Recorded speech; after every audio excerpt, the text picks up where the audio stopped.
Between 1939 and 1945, Nazi dictator Adolf Hitler wanted Germany to take over the world. He hated the Jewish people and wanted to kill them. He gathered the Jewish people, and any others he considered enemies, and put them in concentration camps. Large numbers of people were imprisoned in these camps in crowded and dirty living conditions. In Czechoslovakia, the Nazis set up Terezin concentration camp known as Terezin. They imprisoned many Jewish people in this small area. Life in Terezin was terrible, yet brave and inspiring things happened in Terezin. The adult prisoners established a Jewish council in Terezin. This imprisoned council vowed that, despite everyone's persistent hunger, sickness, and fear, they would continue to support creative ideas and encourage each prisoner's imagination. The young prisoners at Terezin concentration camp attended secret classes. Teachers like Irma Lauscher encouraged them to continue to learn. Along with other lessons, she taught the children about the Jewish holidays. As the Jewish holiday of Tu B'Shvat approached, Irma wondered how she could celebrate a holiday that was meant to be full of hope and happiness with the children who were suffering so enormously. Although the prisoners did not have the traditional olives, dates, grapes, and figs to eat, the children drew pictures of traditional foods.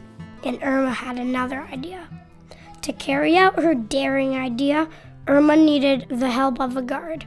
While many of the Nazi and Czech guards were cruel, she knew a Czech guard who was kind. She asked him to bring the children a tree to plant. Because it was illegal to bring anything in or out of the camp, he put the cutting in his boot and smuggled it to Irma Lauscher and the children. Behind one of the buildings where the children lived, they performed the ceremony and planted the tiny tree for Tu B'Shvat. They uttered speeches quickly and quietly, and they danced around the little cutting singing Am Yisrael Chai, which means the Jewish people live. A rabbi whispered a blessing to the children. Perhaps this tree will testify for us for years, perhaps for centuries. Perhaps this tree will be here and we will not. God grant that you may soon be planting trees in your own country, your own land, a land of freedom. Every day the children gave this little cutting a small amount of their ration water and watched it grow. Some children wrote poems about the sapling. They placed a sign at the foot of the sapling that read, "As the branches of this tree, so the branches of our people."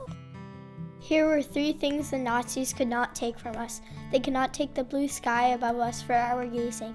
They could not take the flood or sunlight pouring into the courtyard, nourishing our trees and us. But most of all, they could not take our invisible God who remained deep in our hearts. As days and months passed, the children continued to water the tree. The tree's roots took hold and it became stronger and stronger.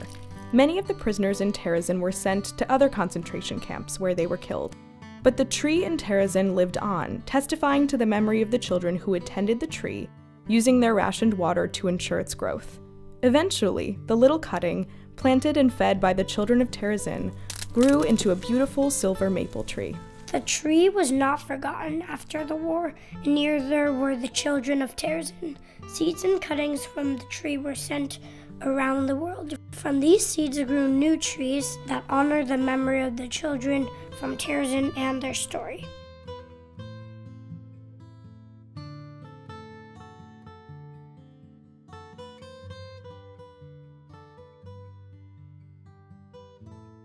One child who was a prisoner in the camp wrote this poem.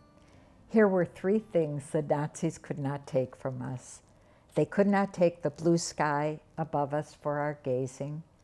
They could not take the flood of sunlight nourishing our tree and us. But most of all, they could not take our invisible God who remained deep in our hearts. The Jewish Federation of Metropolitan Chicago received a gift from Terezin, the concentration camp, in the form of a sapling that children had planted during the Holocaust. 600 such gifts were given out around the world, and our museum was to be given and was given this sapling. When they brought the tree over. A delegation from the Jewish Federation came and told us the story. And being a member of the board of the Illinois Holocaust Museum and Education Center, I was part of the group that listened to that story. I couldn't believe what I heard, because children had planted this tree and this tree lived. How amazing. And now we were going to have a Terezin tree in front of our museum. And so that idea just caught my imagination. I shared it with you, Sarah, and you immediately grabbed onto the idea as well. And we knew we had to write a story. It's just been a very meaningful journey, I think, for both of us, as we have learned more and more about what happened, as we have learned about Irma and her instigation in the whole sapling being brought into the camp. I think also the fact that the tree is no longer there because of the flood that came to Prague a few years ago, and there's a memorial there now, but the tree is gone.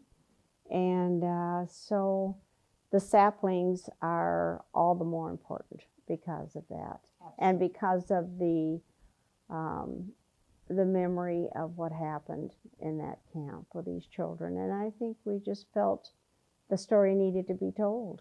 Absolutely.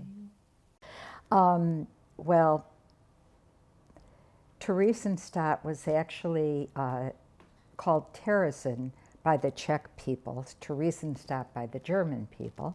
In this camp, professional people, musicians, artists, people in all the creative arts, as well as scholars, went into this camp. And in fact, the Red Cross came to the camp to take a movie, and did indeed take a movie, which Hitler showed to the world. And he dressed all the people up, and he put them in gardens, and he had the children jumping on trampolines. And then as soon as the movie was finished, he took everything away from them, and they went back into their clothes that were ripped and torn and dirty, and the food was actually taken away from them too. But what happened in the camp was very unique. Books were written, symphonies were written, pictures were drawn, because these were all very creative people. And a teacher by the name of Irma Laucher taught the children about the religious holidays. And in fact, Tu B'Shvat was coming. And Tu B'Shvat is a religious holiday where we celebrate trees. And Irma had a brilliant idea, and she bribed a kind Czech guard to bring a sapling into the camp. And he put the sapling in his boot and brought it into the camp, because she wanted the children to all witness planting this sapling in celebration of Tu B'Shvat. And so they would gather around the tree and actually take some of their rationed water and water the tree, a few drips from each little cup. And they would do this periodically, which is so amazing that they would think of something like a tree to be able to give to that was giving in such a way, bearing the discomfort they must have felt, and still being able to think of something that needed to be nourished. Children being exposed to the Holocaust, and how as they grow older, they might not have heard of it or might not know anything about it, but this little bit of story, this little bit of exposure to it and about the tree, maybe piques their interest as they get older to really learn about it and learn about how important it is that we don't let things like this happen in our world again. Absolutely. And because this is not a graphic story, I think it's a good introduction for young people to something as horrific as the Holocaust. Because it doesn't dwell on that. It dwells No. on hope that these children had. It dwells on the little bit of sunlight that came into their lives. So How true. What's been exciting is that cuttings have been taken from the tree, and many, many cuttings have gone to churches and schools and private homes, and many have been just given away, and a few have been sold to raise money for the museum. I think another time that was very special too, Dee Dee, is when we really had an introduction of the book at the museum, and you read the story to the children that were there, and their response was just amazing, and they were very interested in it and the story, and I think that spoke a lot about it also. I do. I also think we've had librarians read the story and ask if they could put the books in their libraries.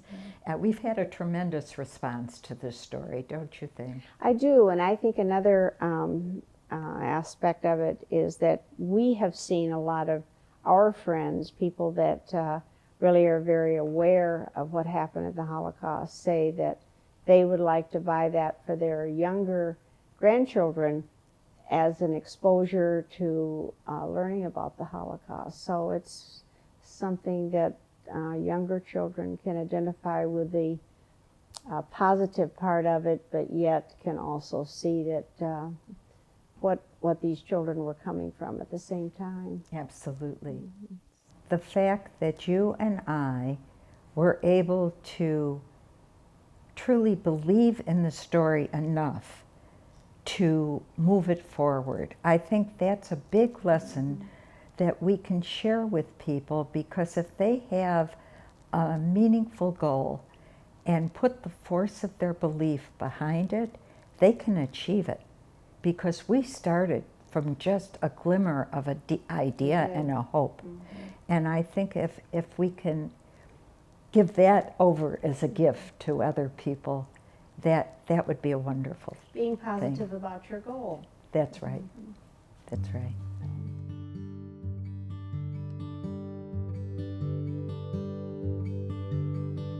Locked inside a place of fear and hatred,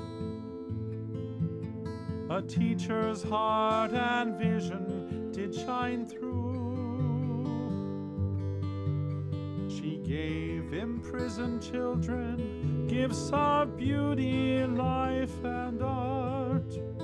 Their legacy of courage still spans oceans, time, and art. They sang with love and gratitude for nature and for life, a child's poem of protest and Am Yisrael Chai. The blue sky for gazing, the sunlight to feed us, and God in our hearts, deep in our hearts. The blue sky for gazing, the sunlight to feed us, and God in our hearts, deep in our hearts. A smuggled bit of kindness was shared with them. They nurtured and they cherished the small tree. A little silver maid